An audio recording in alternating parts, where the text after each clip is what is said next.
ഒരുപാട് കാര്യങ്ങൾ ചെയ്ത് തീർക്കാനുള്ള വളരെ ബിസി ആയിട്ടുള്ള ഒരു ദിവസമാണെന്ന് വിചാരിക്കും. രാവിലെ എഴുന്നേറ്റ് ഫുഡ് ഉണ്ടാക്കണം, കുട്ടികളെ സ്കൂളിൽ വിടണം, ഹസ്ബൻഡിനെ വിടണം, നമുക്കൊരു മീറ്റിംഗ് അറ്റൻഡ് ചെയ്യണം, അത് കഴിഞ്ഞ് നമുക്ക് ഓഫീസിൽ പോകണം, ദെൻ വേറൊരു അപ്പോയിൻമെന്റ് ഉണ്ട്, പിന്നെ ഒരു മാരേജ് ഉണ്ട്. അങ്ങനെ പുകയായിട്ടൊരു ദിവസം.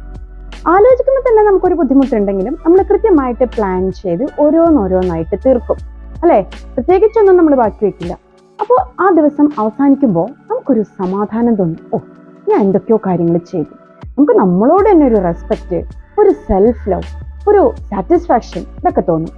നേരെ മറിച്ച് പ്രത്യേകിച്ചൊന്നും ചെയ്യാനില്ലാത്ത ഒരു ദിവസം നമുക്കൊരു മെയിൽ അയക്കാനുണ്ട്, കൂടിപ്പോയാൽ ഒരു 30 മിനിറ്റ് എടുക്കും. അപ്പം നമ്മൾ എന്ത് ചെയ്യും? രാവിലെ മുതൽ ഇങ്ങനെ ലാഗ് ചെയ്യും. സമയമുണ്ടല്ലോ, വരട്ടെ എന്ന് പറഞ്ഞിട്ട് ആ ദിവസം അവസാനിക്കാറാവുമ്പോഴായിരിക്കും നമ്മൾ മെയിൽ ചെയ്യാനായിട്ട് പെട്ടെന്നൊരു കാട്ടിക്കൂട്ടിലൊക്കെ ചെയ്യാം.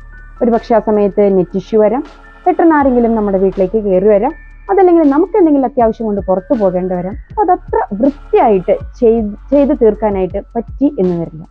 ഇവിടെ ആദ്യത്തെ കേസിൽ നമുക്ക് കുറേ കാര്യങ്ങൾ ചെയ്യാനുള്ളത് കൊണ്ട് ഒരു പർപ്പസോടുകൂടി, പ്രീ പ്ലാനിങ്ങോടുകൂടി സമയത്തിന് കൃത്യമായിട്ട് ബ്ലോക്ക് ചെയ്ത് നമ്മൾ കാര്യങ്ങൾ തീർക്കുന്നു.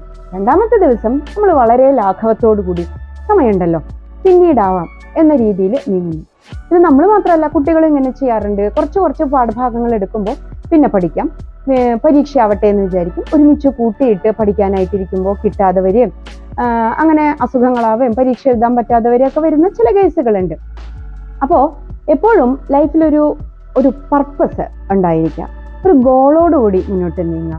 ടൈമിനെ എപ്പോഴും എന്താ പറയുക, നമ്മളിങ്ങനെ കൃത്യമായിട്ട് ടൈം ബ്ലോക്ക് ചെയ്ത് ഓരോ കാര്യത്തിനും അത്യാവശ്യമുള്ള കാര്യങ്ങൾ അങ്ങനെ തിരിച്ചിട്ട് സമയത്തിനെ അലോട്ട് ചെയ്യാനായിട്ടൊക്കെ ശ്രമിക്കുക.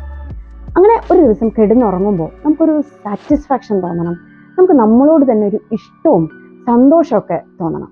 Let light Shine out of darkness.